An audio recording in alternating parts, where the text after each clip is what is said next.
கன்னிராசி. கன்னிராசிக்காரர்களுக்கு இந்த வாரம் ஏப்ரல் 26ஆம் தேதிக்குள் பெரியவர்களுடைய சந்திப்பு கிடைக்கும். குருமார்கள், நண்பர்கள், பெரியவர்கள் மூலமாக நல்ல வாய்ப்புகள் வந்து சேரும். பணத்தட்டுப்பாடுகள் நீங்கும்.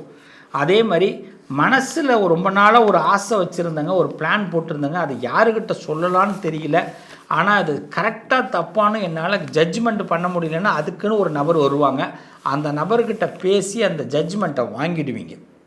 அதே மாதிரி லீகல் அண்டு இல்லீகல் இந்த வாரத்தை பொறுத்த வரைக்கும் கொஞ்சம் ஓப்பனாக பேச வேண்டிய கட்டாயங்கள்லாம் ஏற்படும்.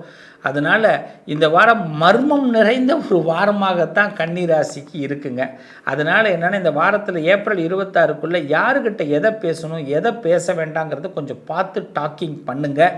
ஏன்னா சில பேர் இதை வாங்கிட்டு போய் காதில் வாங்கிட்டு இன்னொரு இடத்துல போய் நம்மளை தவறாக பேசுகிறதுக்கும் வாய்ப்பு இருக்குது. உண்மையாக உங்களுக்கு யார் தீர்ப்பு கொடுப்பாங்களோ அவங்கக்கிட்ட, உண்மையாக யார் சொல்யூஷன் கொடுப்பாங்களோ அவங்கக்கிட்ட இந்த வாரம் முழுமையாக உங்களை ஒப்படைங்க.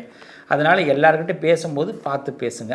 இந்த வாரம் பொறுத்த வரைக்கும் புதிய பொருட்கள் வாங்குவதற்கு நல்ல வாய்ப்புகள் உண்டு. கன்னிராசிக்கு இந்த வாரம் 2 விஷயத்தில் கவனமாக இருங்க. ஒன்று கால் வலி, கால் பெயின் சம்மந்தப்பட்ட விஷயங்கள், அதுவும் கால் நரம்பு சம்மந்தப்பட்ட விஷயங்களில் கொஞ்சம் கவனமாக இருங்க.